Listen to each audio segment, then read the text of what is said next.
Magic and Images and Magic by David Levi Strauss. Link. This was an opening paper for a conference at Princeton University, Magic and the American Avant-Garde Cinema, Saturday, March 11, 2006, organized by P. Adam Sidney and sponsored by the Program in Visual Arts and the David A. Gardner 69 Magic Project. Other participants included Robert Kelly, Tom Gunning, Renata Jackson, Ronnie Singh, William Breeze, and Karen Beckman. Stan Brackhag, who died 2 days ago, in 2003, said this in 1955, at age 22, "This is to introduce myself. I am young and I believe in magic." This was how he began a combination manifesto and letter of withdrawal from Dartmouth in March 1955, in order to devote his life to making films. In a later statement/manifesto for a poetry reading at San Francisco State University in 1963, Robert Duncan said, "I have more of being in the magic of the language and in the dreams of poets than I have in my personal existence. The art, the way, the threshold, then, is a theurgy, a magic too." Image QE, Untitled 2006. One of the many things Brackhag and Duncan shared was a propensity for false, and fruitful, etymologies. In a letter to Bruce Elder in 1998, toward the end of his life, Brackhag wrote, "The word image has, for me, i.e., this is personal, the immediate connotation of the three wise men, the mages so to speak, plus the intrusion of I, that Greek pillar we each all share so personally, 3. Our word magic comes from the Old Persian, through the Greeks. The Greeks borrowed the word, alpha gamma epsilon iota alpha, to refer to the science and religion of the Magians Zoroastrian wise men of Persia and Media, now part of Bush/Cheney's axis of evil, and the Greeks had enormous respect for their special powers, beginning with the interpretation of dreams. These magical practices were distinguished from gamma omicron eta tau epsilon iota alpha, necromancy, and phi alpha rho alpha kappa epsilon iota alpha, the use of drugs. The Indo-European root of the word means to be able, to have power, very basic, in our may and might. Really a verb of basic action and agency. Through the Doric Greek, we get to makos, meaning device, and this becomes our modern machine and mechanism, like the magic lantern, or the cinematograph. Do you know that cinema is not in the OED? Resisting the Gallicism, they insist on the Greek K of kinema, a motion, or movement, including a political movement, from kinein, to move, and the kinematograph, writing motion, a contrivance, invented by Messrs. Lumiere of Paris, by which a series of instantaneous photographs taken in rapid succession can be projected on a screen with similar rapidity, so as to give a lifelike reproduction of the original moving scene. Fundamental to magic is the law of sympathy, whereby things act on one another at a distance through invisible links. The manipulation of such linkages is known as binding. The magic in Homer's Odyssey has mostly to do with bonds and binding, and Giordano Bruno's fundamental text on magic is De Vinculis in Genera, a general account of bonding. There are 3 gates through which the hunter of souls ventures to bind: vision, hearing, and mind or imagination. If it happens that someone passes through all 3 of these gates, he binds most powerfully and ties down most tightly. 4. Henri Hubert and Marcel Mauss advanced the most complete modern sociological theory of magic, and they concluded that, in order to be magical, an act or belief must be common to the whole of a society. Magic is essentially traditional and social. If most people in the society don't believe it, it won't work. "We held," wrote Mauss in his general theory of magic, "that sacred things, involved in sacrifice, did not constitute a system of propagated illusions, but were social, consequently real." 5. This lays the groundwork for thinking about the relation of magic to technology and media today. Our image is straight from the Latin imago, related through the root to imitare, to imitate, so an image is an imitation, copy, likeness, statue, picture, phantom, conception, thought, idea, similitude, semblance, appearance, shadow. The Greek eidolon survives only as a shadow of itself, as an unsubstantial image, specter, or phantom, Lovecraft's putrid, dripping eidolon of unwholesome revelation. The root is eidos, form, or shape, which goes to eidosis, knowledge, and eidetikos, relating to images or knowledge, which survives in the eidetic image. This is from Gustav Hartlaub's entry on magic in the Encyclopedia of World Art. The magician, or magical type of man, Homo magus, and the visionary or seer, Homo divinans, are often eidetic types in the sense described by E.R. Jansch, who has shown that even today, among children and among some artists, evidence of subjective visual images can be found, and that perceptions of things which have happened, or even only been imagined, can be projected as if they were optically visible. The eidetic type has a tendency to visions and hallucinations and takes his dream life for reality, often even a higher reality. This tendency is linked with an inclination toward autosuggestion or mass suggestion and hypnotic phenomena that accompany them. 6. Image unknown artists, circa 1950s, collection of the Brooklyn Ray also will imagine this eidetic link between two foundlings, orphans, both Capricorns, one born in 1919, Duncan, and one in 1933, Brackhag, who both became magical types and visionaries. I was set off in this inquiry first 25 years ago, by Robert Duncan and Diane de Prima, who I studied within the short-lived poetics program at New College in San Francisco, from 1980 to 1983. Duncan conceived of poetics in its largest sense, as the study of how things are made, so the curriculum included the secret history of creative events. Diane de Prima taught a cycle of courses called Hidden Religion, where I first read Giordano Bruno and Paracelsus and Marsilio Ficino, at the same time that we were reading, with Duncan, Sausher, Jacobson, Barths, Kristeva, and Jameson. I should also mention here that a complement to the poetics program in those years was Steve Anker's tenure at the San Francisco Cinematheque, where I was introduced to the films of Brackhag, Harry Smith, Kenneth Anger, Maya Deren, Larry Jordan, etc. Steve participated in the Homer Club and other parts of the poetics program, and later married the poet Susan Thackeray, who was an important student in the program and a close friend of Duncan's. The book I'm writing now, Images and Belief, is an inquiry into how and why we believe photographic images, technical images, the way we do, and how this credulity allows us to be manipulated by images. Seeing is believing, but something changed with the invention of technical images to make us more subject to this equation. And I believe something changed again with September 11th, the most imaged event in history to solidify and deepen these effects.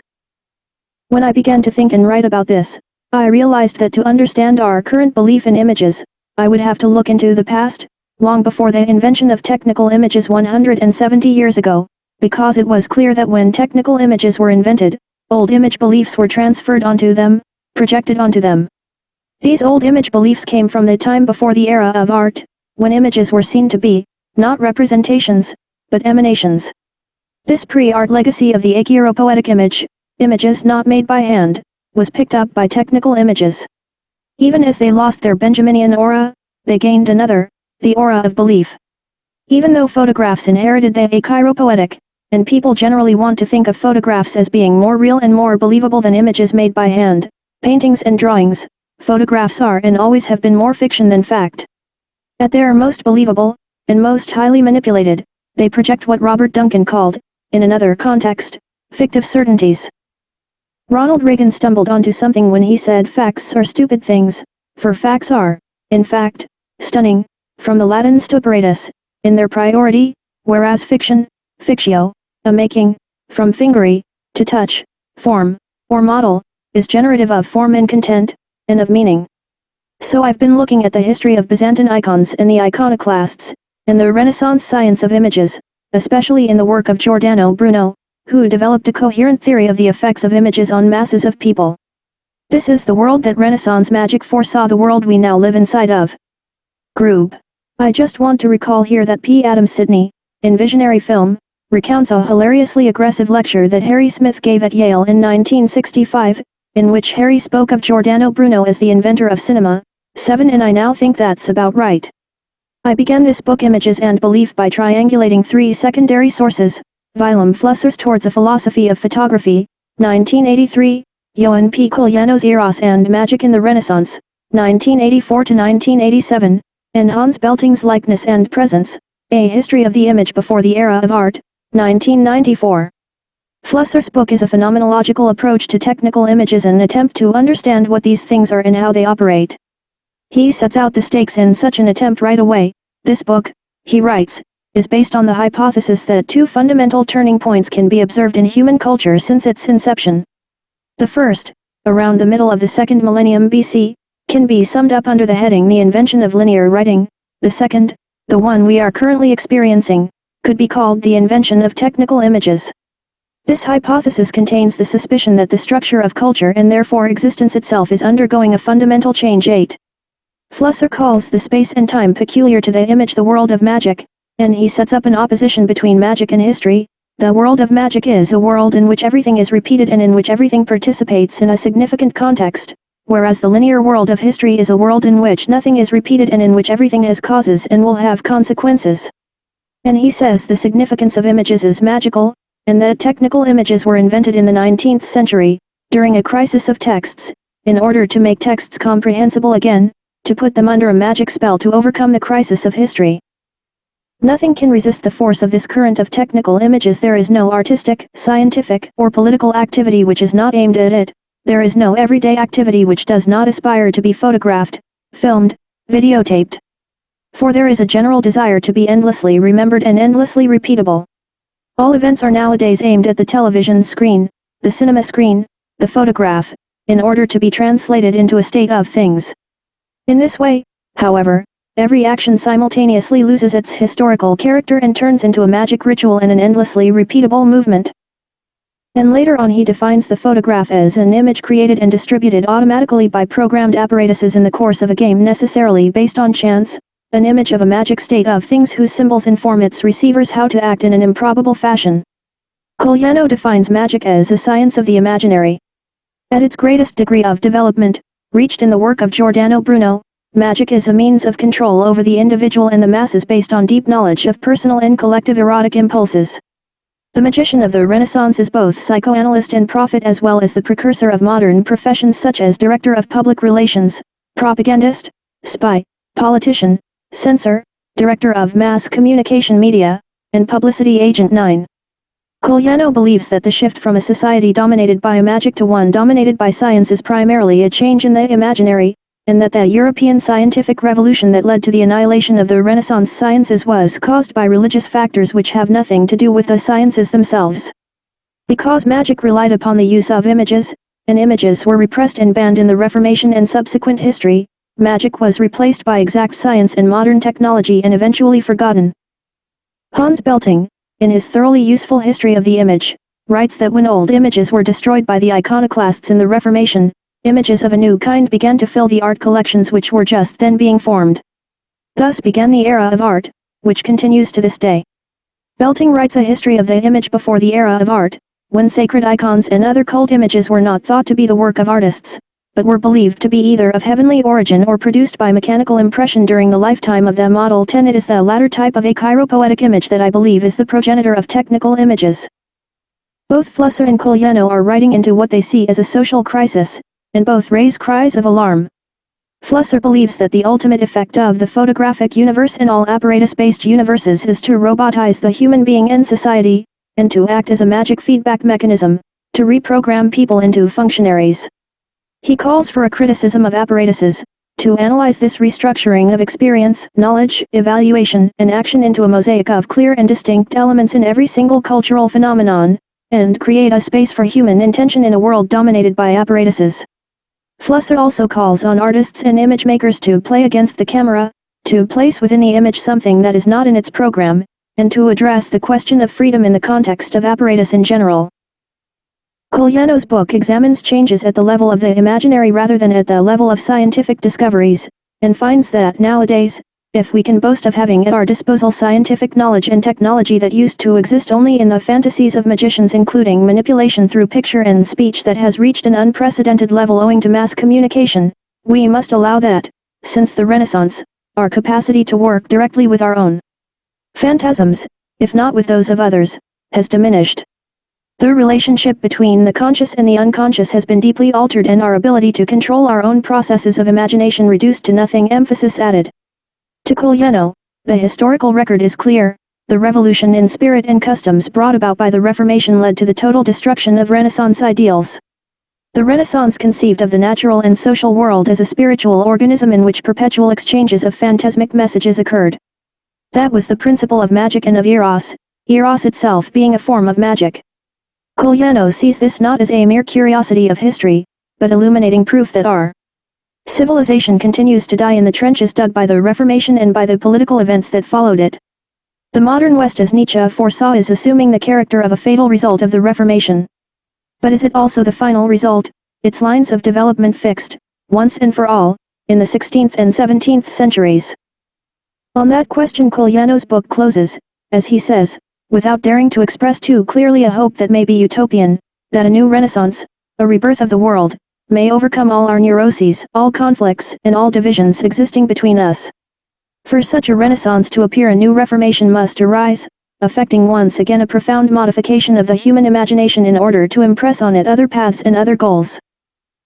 Ultimately, I'm interested in the ways we respond to and are manipulated by technical images, and I am more and more convinced that the key to this is magical, both in Flusser's sense of a form of existence corresponding to the eternal recurrence of the same, Cogliano's sense of magic as a science of the imaginary, and Bruno's as a means of control over the individual and the masses based on deep knowledge of personal and collective erotic impulses. Contributor David Levi Strauss. Link. David Levi Strauss is a scholar and writer living in New York. He is the chair of the graduate program in art and criticism and writing at the School of Visual Arts. The author of several books on photography and politics, his recent collection Words Not Spent Today by Smaller Images Tomorrow was published last year by Aperture. Magicians today formulate images, written symbols, and ceremonies, which consist of certain actions and cults, and through which they make known their wishes with certain signals. This is the language of the gods. On Magic. Giordano Bruno. Introduction. Link. Bruno's Magic. Link. Introduction. Link. The Italian philosopher and mage Giordano Bruno was born in Nola, near Naples, in 1548. He became a Dominican friar in 1563, but was forced to leave the order after accusations of heresy in 1576. From 1576 to 1585 lived in Paris, where his book De Umbris Idearum Link, The Shadows of Ideas, published in 1582, and lectures on the art of memory attracted the attention of the French King Henry III. Bruno took the ars memoria or art of memory, a classical technique of mnemonic coding using the measured placement of visual images to new heights, exploiting its philosophical and magical possibilities. Here is a translation by Nigel Jackson of 49 of Bruno's planetary images. Link. From De Umbris Idearum. Image. Bruno. Image from 1583 to 1585 he lived under the protection of the French ambassador, Michel de Castelnau. While in England he published a number of works including Scena delle Ceneri, The Ash Wednesday Supper, Spaccio della Bestia Triomphante, The Expulsion of the Triumphant Beast, and De Infinito, Universo e Mondi, On the Infinite Universe and Worlds.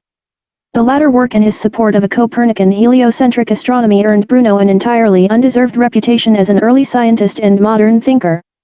In fact, Bruno was clearly a figure of the late medieval and Renaissance, a mage who sought what he saw as the restoration of the true religion, that of Egyptian Hermeticism.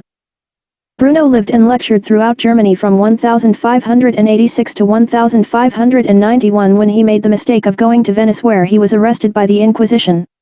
After initially recanting his views, after being sent to Rome he abjured his recantation and was burned at the stake as a heretic in 1600.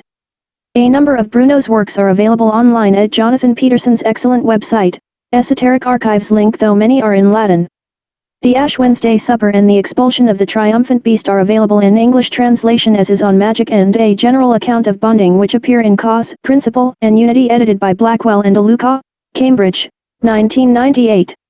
Two excellent secondary sources on Bruno are Giordano Bruno in the Hermetic Tradition by Francis Yates, Chicago, 1964, and Eros and Magic in the Renaissance by Ioan Coglianu, Chicago, 1987. Bruno's Magic. Link. Top link. Bruno. Image. Bruno's magic can be considered under two basic categories, that of memory and phantasmic images, and that of bonding or enchaining. Bruno has been described as an artist of memory, and in his 49 planetary images. Link. We can see his poetic skill at visual description. The scenes described by Bruno are often full of action and are a focused and detailed evocation of the various planetary natures. These visual images are meant to penetrate into the pneuma, the spirit, or astral body. They're reflected in the mirror of the spiritus. They can be apprehended by the soul, and the knowledge and wisdom contained in them accepted by it. Bruno emphasizes the importance of the creation of bonds or chains, called vincula in magic. Of these the erotic bond is supreme. Vinculum quip vinculorum amor est, or love is the bond of bonds. All affections and bonds of the will are reduced to two, namely aversion and desire, or hatred and love. Yet hatred itself is reduced to love, whence it follows that the will's only bond is eros. Giordano Bruno, Theses de Magia, Volume LVI, quoted in Coglianu, Eros and Magic in the Renaissance, Chicago, 1987, page 91. Bruno goes on to say that there are 3 gates through which the hunter of souls animarum venator ventures to bind, vision, hearing, and mind or imagination.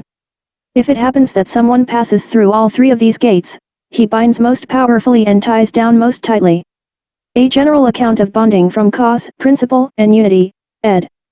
Blackwell and Luca, Cambridge, 1997, page 155. Image Bruno image we can see the importance of this to the creation and consecration of our astrological images. He who enters through the gate of hearing is armed with his voice and with speech, the son of voice. He who enters through the gate of vision is armed with suitable forms, gestures, motions and figures. He who enters through the gate of the imagination, mind, and reason is armed with customs and the arts. A General Account of Bonding from Cause, Principle, and Unity, ed. Blackwell and Luca, Cambridge, 1997, page 155. Thus images are magical, not only in their ability to communicate with the soul, but also in their use by the magician in the creation of the vincula or chains that are indispensable to this art. Esoteric Archive, Writings of Giordano Bruno. 1548–1600. Italian philosopher Giordano Bruno, the Nolan, was one of the most original and colorful thinkers of the Renaissance. The Inquisition considered him a dangerous heretic, and had him burned at the stake in 1600. Selected writings, De Umbris Iderum Link, The Shadow of Ideas, 1582, Latin. Bruno became a noted expert in the art of memory while still a Dominican monk. He repeatedly demonstrated his memory techniques, including to Pope Pius V. Bruno carried the traditional mnemonic training well beyond the Dominican traditions. This is Bruno's first book on memory, and presents a rich system which integrates mnemonics, psychology, Olofficino, and Hermetic magic. This work is dealt with at some length by Frances A. Yates in her Giordano Bruno and the Hermetic Tradition, 1964. Ars Memoriae Link, The Art of Memory, 1582, Latin. Cantus Circeus Link, Incantations of Circe, 1582, Latin, an early work by Bruno on the art of memory with strong magical elements. It is written in the form of a dialogue between the great sorceress Circe and her assistant or apprentice Maurice. Ars Reminiscendi Triginta Sigilli Link 1583, Latin. Explicatio Triginti Sigillorum Link 1583, Latin, The Heroic Frenzies, Link, Degli Eroici Furori, English, another major work of Bruno's, almost impossible to find, dealing with the philosophy of love and love as a means of mystical ascent. De Magia Link, Latin, one of the very few of Bruno's books to deal explicitly with magic. It remained unpublished until Tocco's edition of 1891. I consider this text of equal importance with Agrippa's Occult Philosophy Link. For a translation, see Cause, Principle, and Unity Link Image, ed. Blackwell et al. Theses de Magia Link, Latin, Magia Mathematical Link, Latin. By mathematical magic Bruno means magical practices that use characters, seals, and figures. De Vinculis in General Link, Latin. This is Bruno's other great book on magic, dealing with bonding in general. Culiano characterizes it as one of those little-known works whose importance in the history of ideas far outstrips that of more famous ones. E&MP 89, it explains how the masses can be manipulated with psychological and magical bonds, and how one can escape these snares. De Imaginum Composition, 1591, Link, excerpts. The poet has taken this idea from the teachings of Pythagoras. To begin, the heavens, the earth, the water wastes. The lucent globe of the moon, the sun, the stars, exist through inward spirit. Their total mass by mind is permeated, hence their motion. From mind and spirit comes life of man, of beast, of bird, of monsters under the foam-flecked seas. The same message is contained in the sacred mysteries received by all people. Thus, in the Psalms and in the Book of Wisdom, it is said, "The Spirit of God has filled the whole earth and everything which it contains." And elsewhere, "I fill the heavens and the earth." A material substance differs from the substance of the mind and soul and sublime spirit as follows. The universal body is contained as a whole in the whole universe, but the spiritual substance is contained as a whole in each part. Thus, it exists everywhere as a whole and conveys everywhere an image of the whole, sometimes more clearly and sometimes more obscurely, sometimes in one way and sometimes in many ways. Thus, the entire nature of its form and light is reflected as a whole by all particles of matter. Just as the universal body is reflected by all of matter. This can clearly be seen in the case of a large mirror which reflects one image of one thing, but if it has been broken into 1,000 pieces, each one of the pieces still reflects the whole image. Again, when different parts or bodies of water are separated from the whole or from the universal ocean by amphitrite, they have different names and properties. When they later flow together into one ocean, they have the same name and properties. Thus, if all the spirits and parts of air were to flow into one ocean, they would produce one soul, which elsewhere is innumerably multiplied. As a result, the philosophers say that in the original state of things there was one matter, one spirit, one light, one soul, and one intellect. Let us now turn our attention to the many bonds between spirits. This is where the whole teaching of magic is to be found. The first bond which ties spirits together is general in character and is represented metaphorically by the three-headed Cerberus of Trivia, the doorkeeper of hell. This is the triple power which is needed by one who binds, i.e., by the magician, namely, physics, mathematics and metaphysics. The first is the base, the second is the scale, the third is the summit of the scale. The first explains active and passive principles in general, the second explains times, places and numbers, the third explains universal principles and causes. This is a triple cord which is difficult to break. The second bond is also triple and is needed in the agent, in the action and in the thing on which the agent acts. It consists of faith or credibility, of invocations, of love, and of strong emotions in the application of the active to the passive. The role of the soul is to produce changes in the body of the composite, and the role of the body is to change the soul materially. If these bondings do not happen, or especially if they are not present, then no amount of attention or motion or agitation will produce any results. 4. A magician is most fortunate if many believe in him, and if he commands great persuasion. The third bond, which is the source of effectiveness, is the number of the principles, which are distributed according to the four sectors of the universe, and which are needed for actions which occur in the heavens and in nature. In addition, there are other principles needed for volitional and preternatural effects, but they do not have a specific location. The fourth bond is the soul of the world, or the spirit of the universe, which connects and unites everything with everything else. As a result, everything has access to everything else, as was said above. The fifth bond is the souls of the stars and the principles of places, of the winds and of the elements. The souls of demons which preside over times, days, storms and the elements themselves.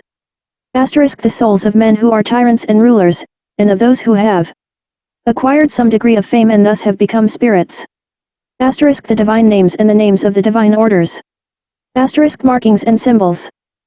Strong invocations and supplications to make the power of the superior overcome that of the inferior, for example, to banish evil demons by good ones, and to banish lower evil demons by higher ones. These demons are enticed by sacrifices and holocausts, they are frightened by threats, and they are summoned by the powers of inflowing rays of light. By the power of the threefold world, elementary, celestial, and intellectual. The disposition to ask good things from good people, for example, chastity, honesty, purification, and abstinence. The adoption of cults and natural things in which there reside spirits which are similar to those required for actions. The assessment of cults according to their different qualities. The force of consecration which comes from perseverance, from prayer, and from rituals. A knowledge of feast days and of the days and hours of good and bad luck. A knowledge of the different objects and methods found in religious observations in regard to the purity of their locations, and in regard to ablutions, contacts, endings, clothing, incensing, and sacrifices. The use of active and passive powers, for example, in the first or nearly first elements, and in stones, metals, plants, and animals, in accordance with 14 conditions. Rings. The techniques of enchantment. In addition to these general bonds, others are listed in 16 articles in the teachings of Albert. Some of these are mentioned here, while others are not. On the bondings of spirits, and first those arising from the three conditions of agent, matter, and application for actions actually to occur in the world, three conditions are required. 1. An active power in the agent, 2. A passive power or disposition in a subject or patient, which is an aptitude in it not to resist or to render the action impossible, which reduces to one phrase, namely, the potency of matter, and, an appropriate application, which is subject to the circumstances of time, place, and other conditions. In the absence of these three conditions, all actions are, simply speaking, always blocked. For even if a flute player is perfect, he is blocked by a broken flute, and the application of the former to the latter is useless. Thus, a lack of power in the matter makes an agent impotent and an application unfitting. This is what was meant when we said that an absence of these three conditions, strictly speaking, always blocks an action. Closer examination may show that the defect is due to only two, or even only one, of these conditions. But a defect in any one of them should be understood as meaning a defect in all three, as when the flute player and his performance are perfect but the flute is defective, or when the player and the flute are perfect but the performance is interrupted.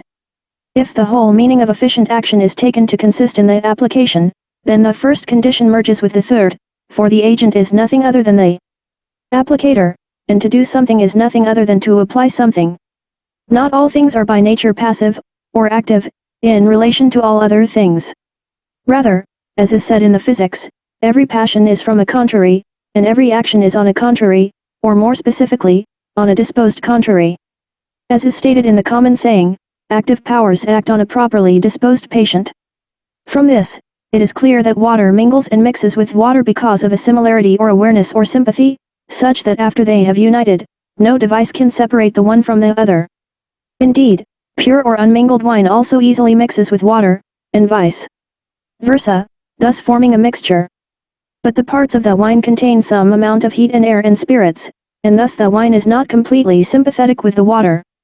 As a result, they do not mix at the smallest level but survive separately to a noticeable degree in a heterogeneous compound, so that they can be separated again in various ways. The same thing happens to sea water, which yields fresh water when it is distilled or filtered through wax containers. This would not happen if the mixture had been perfect. Furthermore, oil will never mix with water because the parts of oil cohere and are glued together like lovers, and they neither penetrate nor are penetrated by the parts of water. Therefore, anyone who studies the mixing of bodies with each other should give a great deal of attention to the condition of the parts, for not everything can be mixed with everything else. Thus, one must study the arrangement, composition, and differences of the parts, for a whole can be penetrated by a hole in one direction but not in another. Thunderbolts, which have at times liquefied a steel sword without damaging its scabbard. An astonishing event also happened in Naples to a very beautiful and noble young girl whose pubic hair was burned, but nothing else. They also say that when the wood of a barrel was burned away, the wine remained firm and solid without it. Many such things have happened because of this ultimate occult power which resides in the atoms of this kind of fire and which acts in one place but not in another. The laurel and the eagle are used as insignia by generals and poets because they are never touched by lightning, and so like them, generals and poets are friends of Apollo and Jupiter. What happened to that young girl does not happen to just any human being. The reason for this is that not all people have the same physical constitution and temperament and the same quality of spirit, and, as a result, not all have a soul that can stop the rains and command the winds and the storms. Hence, magicians carefully examine both species and individuals in order to grasp the effects of their power. Being prudent leaders, they recruit as their soldiers and gather as their military aides not those who are friends or well-known or highly recommended people, but rather those who are more favored by fortune and those who usually are lucky enough to avoid such dangers. Likewise, by wearing and carrying and otherwise using certain plants and minerals, they try, as if by means of direct contact, to appropriate for themselves certain prerogatives of power. And thus, as leaders protected by laurel crowns, they do not fear the lightning.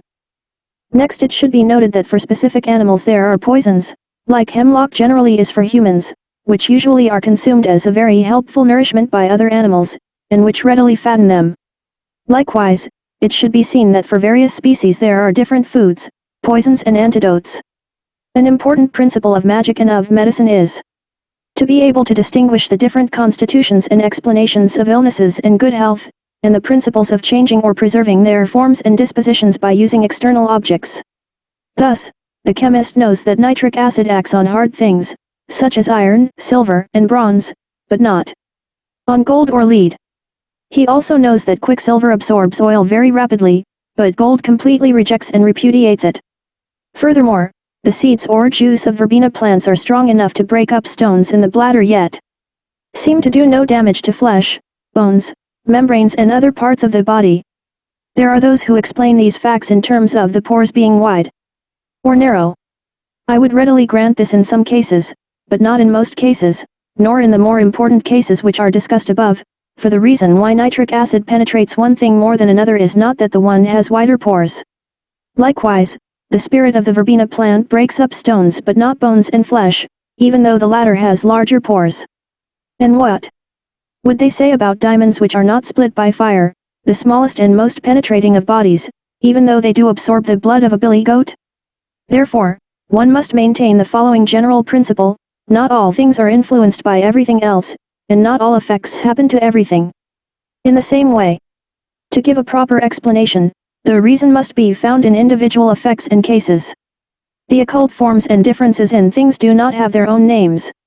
They are not observable by means of vision and touch, and explanations of their specific origins are not to be found in visual and tactile differences.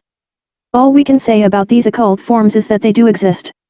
As a result, we conclude that not even the demons themselves could talk about them easily, if they were to choose to discuss them with us, using our words and the meanings which are signified by our words. Secondly, the bondings arising from sounds and songs.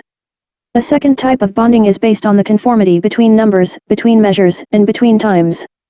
This is the origin of those rhythms and songs which have such a very great power. Some people are affected more by tragedies, others by comic melodies, and others are affected generally. In all cases, some even react like that barbarian general who, when he heard musical instruments played very skillfully, said that he preferred to hear the neighing of his horse. He clearly proved by this that he was a disgrace and was unworthy of appearing to be human. By the term songs we intend to refer to much more than harmonies, for as some have experienced, the most powerful songs and poems seem to contain more discord than harmony. Perhaps such was the condition of the soul of that subhuman general who was more easily influenced by the sounds of his horse's neighing. For just like someone who looks at the sensible harmonies of vision, the souls of humans and horses and dogs are captured by different harmonious sounds, and different things are beautiful according to the condition of each species. As is said in the proverb from an ass to a lyre, not all songs are well suited for everyone. And as different harmonies bind different souls, so also different magicians bind different spirits. These bonds are tenacious for two reasons. First, they are perceived or encountered in the soul through hearing, just as the voices of the Marsi and the Psylli became such powerful voices when they were present in the serpent. Second, the bonding effect is brought to completion by an occult murmur which, analogously to the relations between spirits, did not originally come from the binder to the bound for the purposes of bonding. 4. Those who are enchanted do not always hear the voice of their enchanters, and even when they do, they are not sensibly affected immediately. Further, one should note that the rhythm or characteristics of one sound can mingle with, and obscure, the rhythm of another sound. As a result, it is said that when a wolf, or some say a deer, is seen by people who are bonded to the spirit of that animal, they lose their voices and cannot easily form words. And they say that when a drum made of sheepskin is located next to a drum made of wolfskin, the former loses its sound, even though otherwise it emits strong sounds when forcefully hit. The reason for this is that the spirit which somehow remains in the dead wolf skin can bond with and control the spirit in the sheepskin, and thus they are subject to the same antagonism and dominance which are present in the living animals. I have not personally experienced this, but it is a possibility and is reasonable, even though this relationship is not always found between living things and between species. The ass fears the wolf no less than does the sheep, and is equally frightened by its danger. Nevertheless, a drum made of the skin of a wolf does not diminish the equally strong beats from a drum made of the skin of an ass, but rather increases their loudness considerably. Let us next consider lyres whose strings are made of the tendons of sheep and wolves, which are always opposed. It is well known by many that if two lyres or cithars are constructed in the same way, and if a string of only one of them is plucked, its sound is not only consonant with the string of the other, but it will generate the same motion in the other. This, indeed, is quite understandable.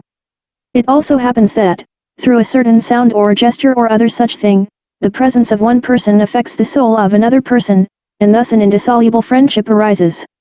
There are those we dislike without reason as soon as we see them, and also others we love without cause. This love and hate are sometimes reciprocal and sometimes not. This happens because of the domination of the one person over the other in respect to one type of feeling, which in turn is blocked by another type of feeling in the other person. Thus, we are attracted by a feeling of love for one type of dog or bird, while they may be struck by fear, and thus avoid and dislike us. This type of bonding also includes prayers and petitions, which some use to solicit both peers and superiors in cases where considerations of justice, honesty or reason produce no results. Sometimes proposals from fools and buffoons are so effective that people who are clever try to ensnare the souls of their superiors by playing such a role rather than by using more proper means. This happened during the papacy of Julius III, who rejected and dismissed those who would pray, beg, or cry. But if someone approached him with humor and wit, after kissing his foot, that person would be able to get from him whatever he wanted. We might also consider the art of speaking and its type of spiritual bonding. This occurs in songs and poems and in whatever orators do to persuade, to dissuade, and to move the emotions. The orators omit the other parts of this art and try to hide them in the lap of magicians or philosophers, or those versed in politics. But Aristotle has covered most of it in his Rhetorica ad Alexandrum, where he organizes his considerations under two headings. He examines first what the speaker needs and finds helpful, and second what is pleasing and amusing in what he says or binds, by considering his habits, status, conclusions, and practices. But this is not the place to recall and review all these matters. Thirdly, the bondings arising from vision. The spirit is also bonded through vision, as has been said frequently above, when various forms are observed by the eyes. As a result, active and passive items of interest pass out from the eyes and enter into the eyes. As the adage says, I do not know whose eyes make lambs tender for me. Beautiful sights arouse feelings of love, and contrary sights bring feelings of disgrace and hate. And the emotions of the soul and spirit bring something additional to the body itself, which exists under the control of the soul and the direction of the spirit. There are also other types of feelings which come through the eyes and immediately affect the body for some reason. Sad expressions in other people make us sad and compassionate and sorry for obvious reasons. There are also worse impressions which enter the soul and the body, but it is not evident how this happens and we are unable to judge the issue. Nevertheless, they act very powerfully through various things which are in us, that is, through a multitude of spirits and souls. Although one soul lives in the whole body, and all the body's members are controlled by one soul, still the whole body and the whole soul and the parts of the universe are vivified by a certain total spirit. Hence, the explanation of many spiritual feelings must be found in something else which lives and is conscious in us, and which is affected and disturbed by things which do not affect or disturb us. And sometimes we are touched and injured more significantly by those things whose assaults we are not aware of than we are by things which we do perceive. As a result, many things which are seen, and forms which are absorbed through the eyes, do not arouse any consciousness in our direct and external sensory powers. Nevertheless, they do penetrate more deeply and lethally, so that the internal spirit is immediately conscious of them, as if it were a foreign sense or living thing. Thus, it would not be easy to refute some of the Platonists and all of the Pythagoreans, who believe that one human person of himself lives in many animals, and when one of these animals dies, even the most important one, the others survive for a long time. Hence, it would obviously be stupid to think that we are affected and injured only by those visible forms which generate clear awareness in the senses and the soul. That would not be much different from someone who thinks that he is injured more or less only by blows of which he is more or less conscious. However, we experience more discomfort and suffering by being pricked by a needle or by a thorn irritating the skin than we do by a sword thrust through from one side of the body to the other, whose effect is later felt a great deal more, but at the time we are unaware of the injury caused by its penetration of parts of the body. So, indeed, there are many things which stealthily pass through the eyes and capture and continuously intrude upon the spirit up to the point of the death of the soul, even though they do not cause as much awareness as do less significant things. For example, seeing certain gestures or emotions or actions can move us to tears. And the souls of some faint at the sight of the spilling of another's blood or in observing the dissection of a cadaver. There is no other cause of this than a feeling which binds through vision. Fourthly, the bondings arising from imagination. The role of the imagination is to receive images derived from the senses and to preserve, combine, and divide them. This happens in two ways. First, it occurs by the free creative choice of the person who imagines, for example, poets, painters, story writers and all who combine images in some organized way. Second, it occurs without such deliberate choice. The latter also happens in two ways, either through some other cause which chooses and selects, or through an external agent. The latter, again, is twofold. Sometimes the agent is mediated, as when a man uses sounds or appearances to bring about stimulations through the eyes or ears. And sometimes the agent is unmediated, as when a spirit, rational soul, or demon acts on the imagination of someone, asleep or awake, to produce internal images in such a way that something seems to have been apprehended by the external senses. Consequently, some possessed people seem to see certain sights and hear certain sounds and words which they truly think are caused by external subjects.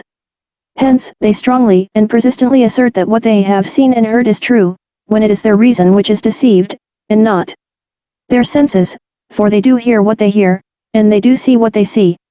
But the very same thing which they think they see is derived from external sounds in their ears and from external sights absorbed by their vision, are fantasy images presented to their internal sense. However, they think that these impressions of the internal sense are the real things. Thus, it happens that they refuse to be recalled to a healthier point of view by actual witnesses, whom they prefer to reject in favor of their own imagination, and who they truly think are deaf and dumb.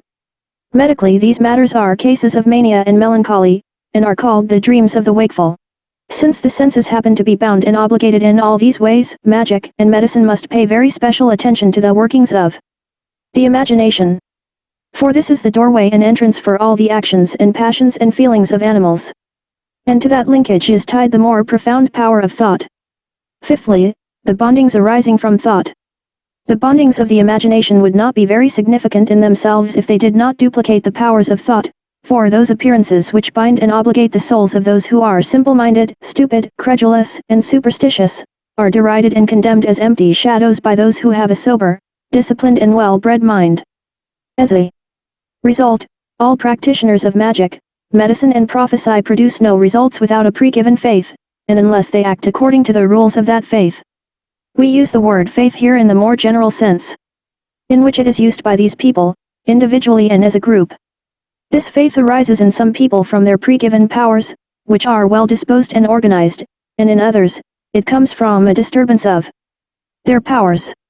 Indeed, great results are produced by those bonds which come from the words of a man of eloquence, by which a certain disposition arises and flourishes in the imagination, which is the only entrance for all internal feelings and is the bond of bonds.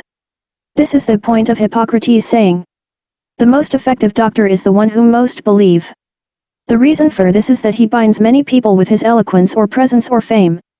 This applies not only to medicine but to any type of magic or to any power identified by a different title, for, in the act of binding, the imagination must be stimulated or else one can hardly motivate anyone by other means.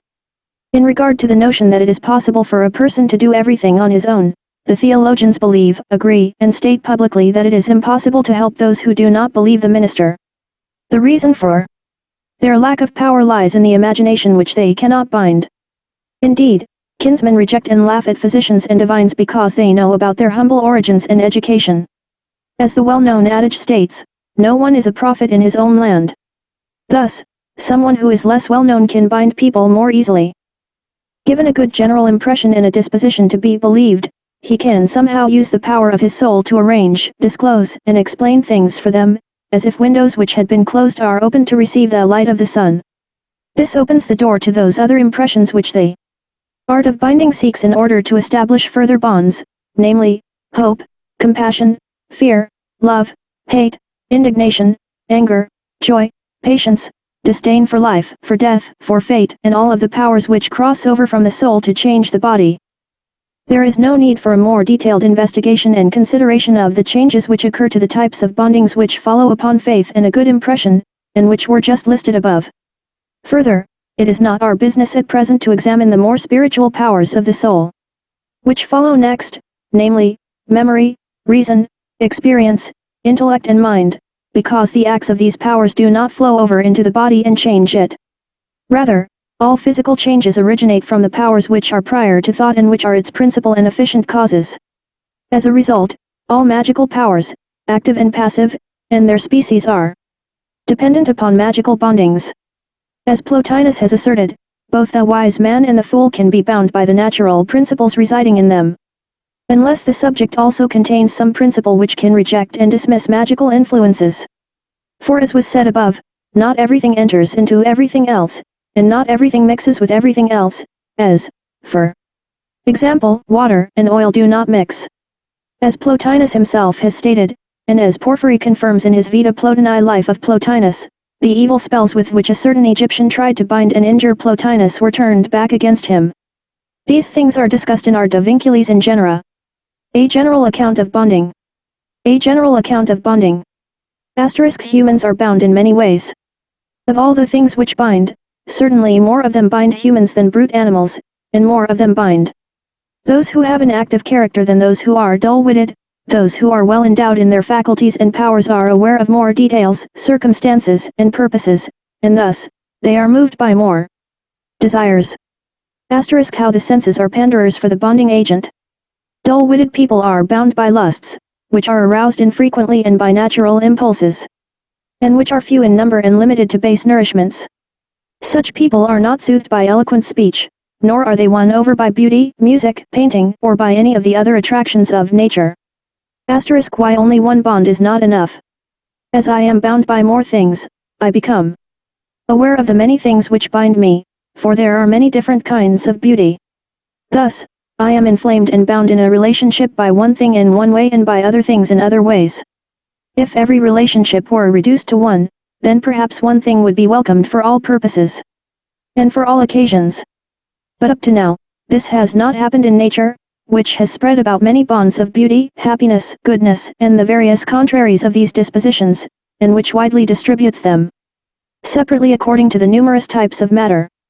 But it does sometimes happen that a person is so tied to one object that his awareness of other things is weakened, overwhelmed, and suppressed, either because of the dullness of the senses which are blind to and neglectful of all other things, or because one bond is so strong that it weakens and distorts him.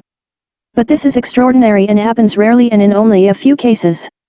For example, there are some whose souls seem to be so carried away by the hope of eternal life and by a vivid faith and credulousness, and seem to be so separated from the body in some way, and so strongly bound and controlled by some object in their fantasies and in their opinions, that they do not seem to be aware of the most horrible torments. This clearly happened to the philosopher Anaxarchus, to Andrew the Galilean, to the priest Lawrence, and to others up to our own day, who were murdered by rulers and kings for the sake of their religion. This also happened for the sake of reason to Diogenes the Cynic and to Epicurus, who argued that they could banish all awareness of pain and pleasure by binding their souls, according to natural laws and principles, with a contempt of all things and of every type of opinion. They thought they would attain the highest good available in this life to the human species by preserving their souls in a state of heroic pleasure above sorrow, fear, anger, and other feelings. They claimed that, by holding in contempt the ignoble things in this very transitory life, they could attain a life similar to the gods even while in this mortal body. They thought that they had actually attained this highest good and sublime virtue, and that they had shown this to others. What power contributes to a bonding agent? There are those who say that a bonding agent of greater power binds something else which in turn does not bind it. If the powers are equal, then there is a reciprocal bond which consists in a balance of that quality.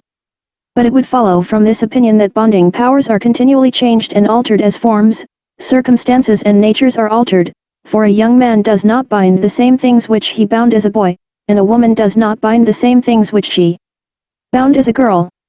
Hence, a bonding power is not simple or reducible to only one thing, but is composite, variable in nature and composed of contraries. What is bound more easily? A person who is more truly human is bound most strongly by the most worthy things, and he prefers much more to seek out more worthy things than to possess base things, for certainly, we are easily irritated by base things and more ardently seek for things which we do not easily attain. That the same thing bonds contraries in the same way. Bonding agents which pertain to the same type of bonding seem to be confusing, and in a sense even contradictory, when one considers the contrasting effects and circumstances of the bonds. Consider, for example, the bonds of physical love, which seem to be both a fire and snare at the same time, which drive one to shout and to be silent, to joy and to sorrow, to hope and to desperation, to fear and to boldness, to anger and to gentleness, to weeping and to laughter. Hence the verses, I, who carry high the standard of love, have frozen hopes and burning desires, at the same time I tremble and freeze, burn and spark, I am mute and fill heaven with ardent cries. From the heart I sparkle and from my eyes I shed water, I live and I die, laugh and lament. The waters live and the fire does not die, for in my eyes I have Thetis and in my heart, Vulcan. A bonding agent does not bind different things with the same bond. A thing is not absolutely beautiful if it binds only playfully, it is not absolutely good. If it binds only usefully, it is not absolutely large if it is limited. Regarding beauty, notice how monkeys and horses please each other, indeed, not even Venice pleases some types of humans and heroes. Regarding goodness, notice how all things contain contraries, and how different animals find what is good for them under the seas or on dry land, in mountains or in fields, in abysses or on summits. He who binds. Therefore, he who knows how to bind needs to have an understanding of all things, or at least of the nature, inclination, habits, uses and purposes of the particular things that he is to bind. No one particular thing can bind everything. What is absolutely beautiful and good and large and true binds every feeling and every mind absolutely. It destroys nothing, it contains and seeks out all things, it is desired and pursued by many because it invigorates with different types of bonds. Hence, we abundantly acquire many skills, not to be able to act universally and simply, but rather to do this at one time, and that at another time. Thus, since no particular thing is absolutely beautiful, good, true, etc., whether it be above all genera or in any particular genus or species, it follows that nothing can bind simply at any of these levels. Nevertheless, there is a desire for the beautiful, good, etc., in all things, for everything seeks to exist and to be beautiful in every way, at least according as its species and genus allow. Beauty and goodness are one thing for one species, and another thing for another, in one thing one contrary dominates, and in another the other dominates. The total beauty and goodness of one species cannot be attained except through the whole species for all eternity and in each of its individual members taken separately. Testimony to this in regard to human beauty is given by Zeuxis in his painting of Helena, whom he selected from among the young women of Crotona. Although he has given us a girl who is beautiful as a whole and in every detail, how could he have ever presented complete beauty in every way, since the different types of physical beauty in the female species are innumerable, and only some of them can be found in any one subject? For beauty, which consists of a special symmetry or of some other incorporeal aspect of physical nature, occurs in a myriad of forms and arises from innumerable ordered patterns. Thus, just as the rough surface of a stone does not meet, fit, and adhere to the rough surface of any other stone, except when their folds and cavities correspond a great deal, likewise, not every quality will reside in any soul. Therefore, different individuals are bonded by different objects. And even though the same object bonds both Socrates and Plato, it binds each of them in a different way. Some things excite the masses, other things affect only a few, some things affect the male and the manly, other things the female and the feminine. The various instruments of the bonding agent. Nature has distinguished, dispersed, and disseminated the objects of beauty, goodness, truth and value in its own way. And, as a result, different things can bind for various reasons and for different purposes.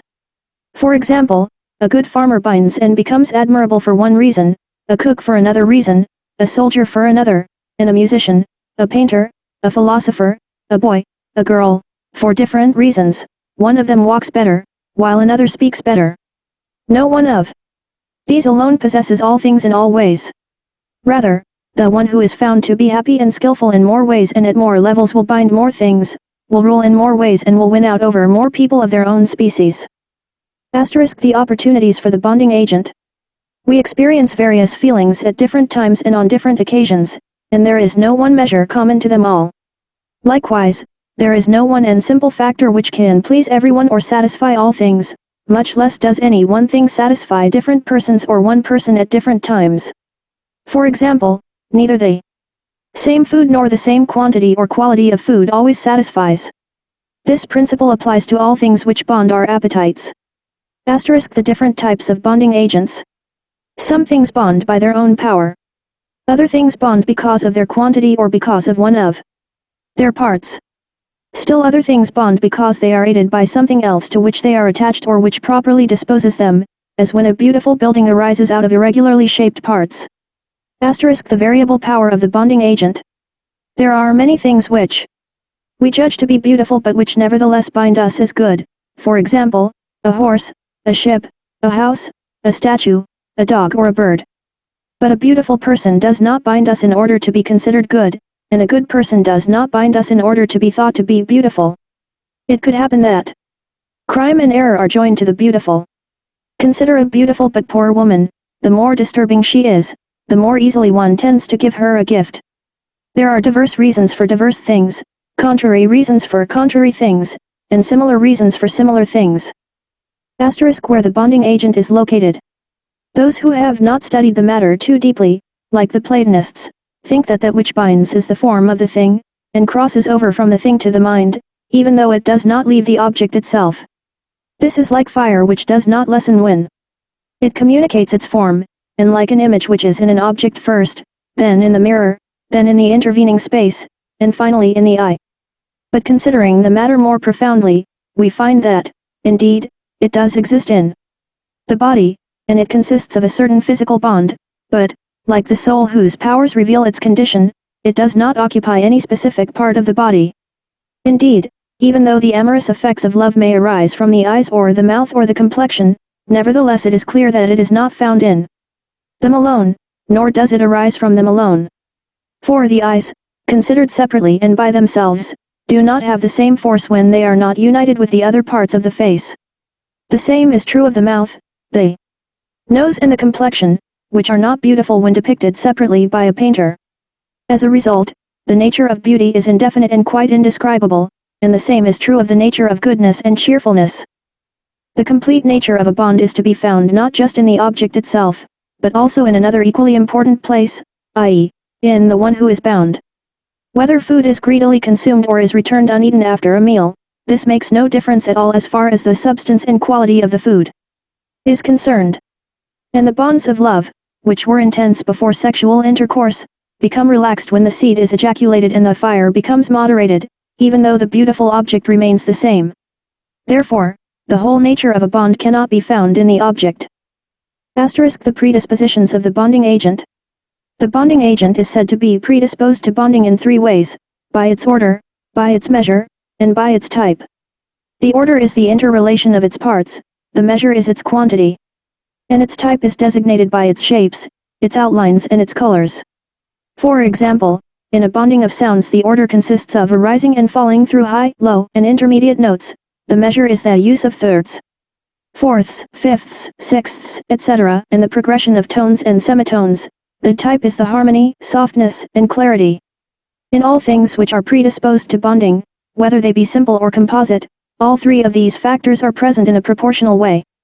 The diversity of predispositions. Regarding the bonds themselves, there is another predisposition, the signs and vestiges which reveal how well developed the soul is. These move the soul to seek out only the enjoyment of another soul, to which it becomes attached and united. And also because of this predisposition, when there is a suitable ordering of the body and of its parts and of the garments which clothe it, the soul is then bound to reach out for the enjoyment of the body. When this predisposition is present in both the soul and the body, it impels each more strongly to the enjoyment of the other, or each is attracted by the other principle. Furthermore, there are some people who are so bound by the soul that they also desire the very same body which contains the soul. There are even a few people who are so focused on the soul that they look down upon certain features of the body unless they are predisposed by the soul. Thus, the famous story is told about Socrates, who required that an attractive young boy first speak out before he would declare his love for him. The condition of the bonding agent. Flatterers give high praise to ordinary virtues, downplay faults, excuse errors, transform evil deeds into virtues, and act very cautiously so as not to reveal their art of flattery. As a result, they bind to themselves people who are not very clever, for to be loved and honored is the most pleasing and delightful thing for anyone, and to be able to bind someone requires a certain higher type of virtue. How the bonding agent is bound. He who binds experiences joy and a certain sense of glory, and this is greater and stronger insofar as the one who is bound is more noble, more worthy, and more excellent.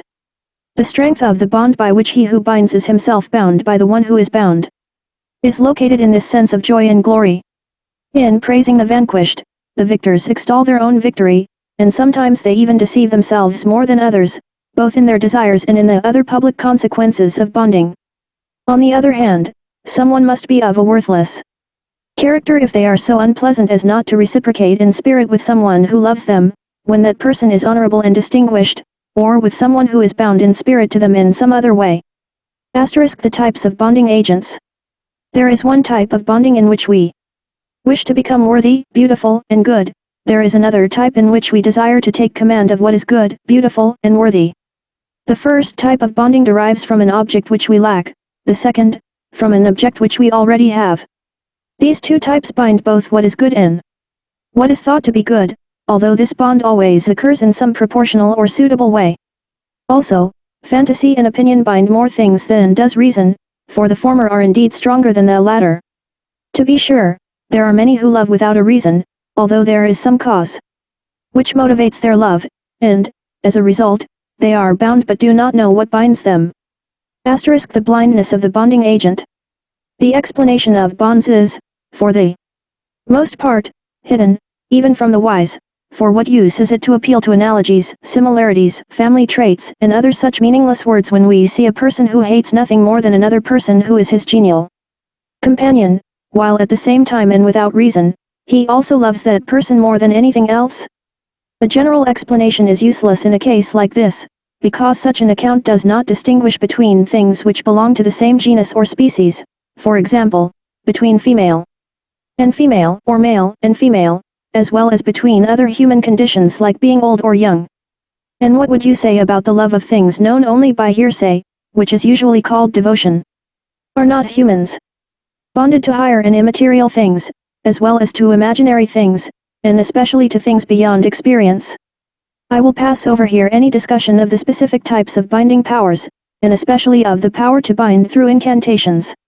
It is not true, as some have said, that the power of bonding is derived from what is good rather than from an opinion about what is good, nor is it derived from a known rather than from a hidden cause, the diligence of the bonding agent.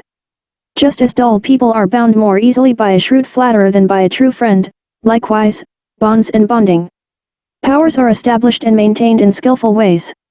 For example, a timid man recommends against joining the army, a strongly godless person recommends against becoming a priest, a cruel person recommends against caring for others.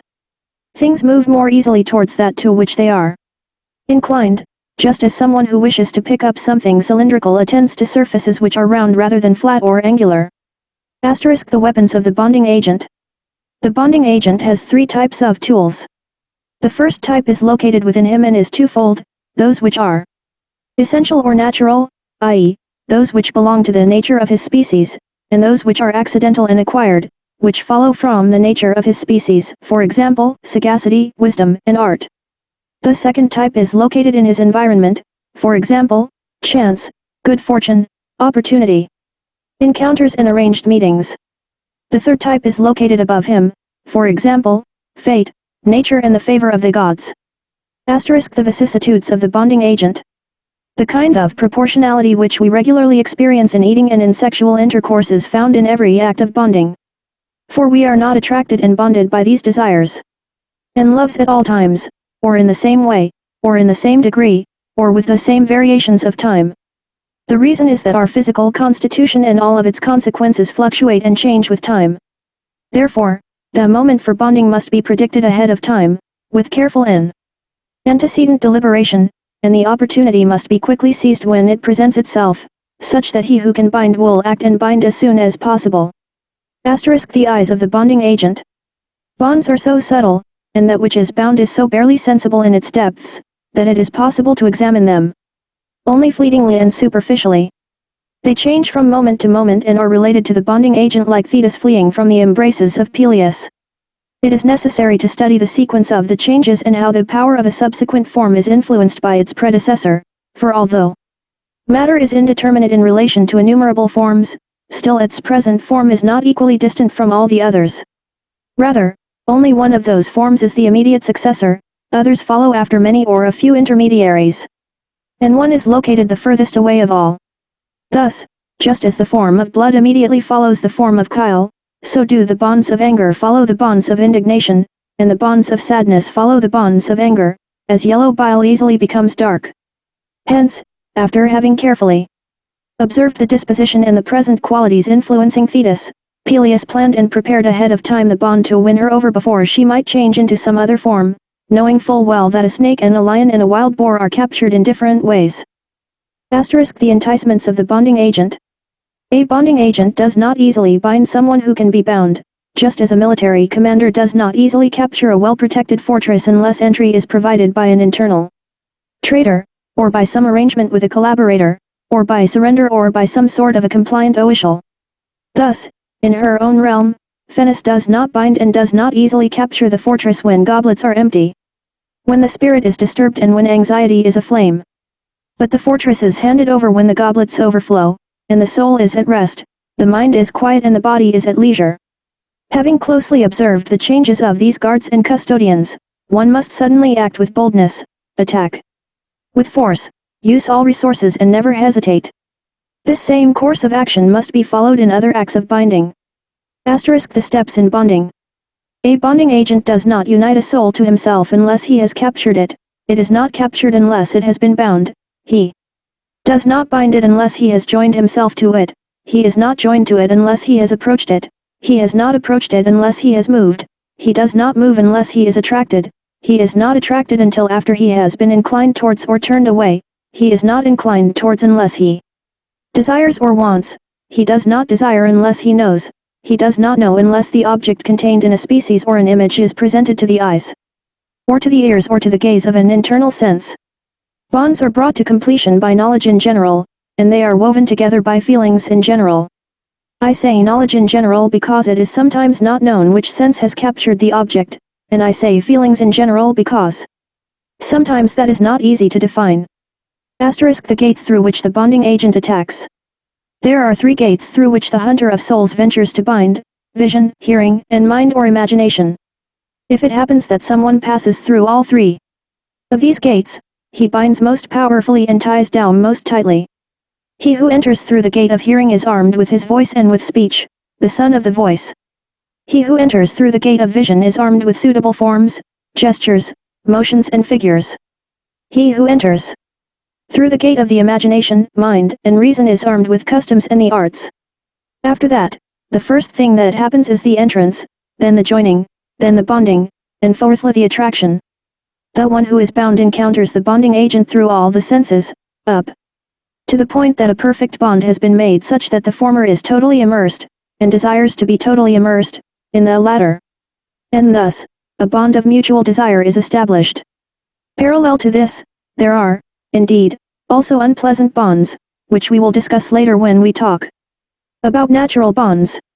For example, the toad attracts the weasel with a hidden power in its breathing, the cock overwhelms the lion with its voice, the mullet, by its touch, stops a ship, in his fantasy, the fanatic devours the demon, and a melancholic and unstable humor acts like a magnet on evil spirits. In conclusion, there are 30 topics which relate to the general theme of the bonding agent, namely, types, effects, art, rank, steps, multitude, talent, power, coincidence of contraries, diversity, mediation, partiality and concurrence of circumstances, instruments, opportunity, differences, variable powers, location, predisposition, diversity of predispositions, condition, reaction, distinction, blindness or ignorance, diligence, weapons, vicissitudes, eyes, enticements, sequences, gates on what can be bound in general, types of things which can be bound. There are 4 things which rotate around God, or universal nature, or the universal good, or absolute beauty. They rotate in such a way that they cannot abandon that center, otherwise they would be annihilated, and in such a way that they can be separated from that center only by the distance of each of their circumferences from its proper center. These 4 things, I say, move in a circle around their bonding agent in such a way that they maintain the same order forever. According to the Platonists, they are mind, soul, nature, and matter. Mind, in itself, is stable, soul, in itself, is mobile, nature is partly stable and partly mobile, and matter, as a whole, is both mobile and stable. Asterisk the condition of that which can be bound. Nothing is bound unless it is very suitably predisposed, for that brightness is not communicated to all things in the same way. Asterisk the form of that which can be bound. Everything which is bound has an awareness in some sense, and in the nature of that awareness, one finds a certain type of knowledge and of appetite, just as a magnet attracts or repels different kinds of things. Hence, he who wishes to bind ought to focus in some way on the awareness in that which can be bound. For, indeed, a bond accompanies the awareness of a thing just like a shadow follows a body. Asterisk the comparison of things which can be bound. Let us note that humans are more open to bonding than are animals, and ignorant and stupid men are very much less suited for heroic bonds than are those who have developed an illustrious soul. In regard to natural bonds, the common person is much more susceptible than is the philosopher, as the proverb says, the wise rule over the stars. In regard to the intermediate type of bonds, it happens that the greedy person might boast of being temperate, and the lustful person of being moderate.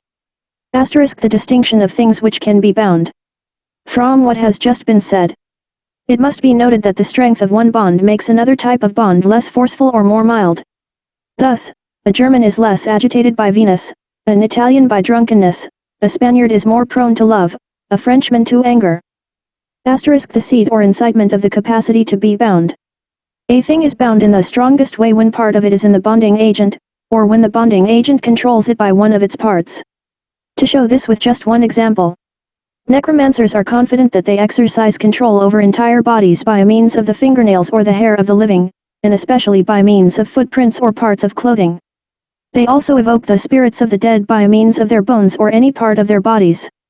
Hence, it is not accidental that special care is taken in burying the dead and in preparing funeral pyres, and that leaving a body unburied is counted among the most grievous crimes. Also, orators create goodwill with their art when their listeners and judges find something of themselves in it. The soul and the spirit are subject to various changes in their bodies and in the motions of their bodies, for although each substance is quite stable and eternal because of its simplicity, still it acquires a desire from its privation, an impulse from its desire, a motion from its impulse, and a breaking of bonds from its motion. As a consequence, no bonds are eternal. Rather, things alternate between bondage and freedom, between being bonded and escaping from a bond, or they transfer from one type of bond to another. This is a natural occurrence, and it precedes, accompanies, and follows the eternal condition of all things. Thus, nature binds with its variety and motion, and art, which emulates nature, multiplies, varies, diversifies, orders and arranges bonds in a successive series. But complete stability is opposed to the nature of things, just as we are sometimes more inclined to condemn it, and yet at other times we rather desire it, for it is quite natural to desire to break from bonds, while just a little while ago we were open to being tied to them by our own voluntary and spontaneous inclinations.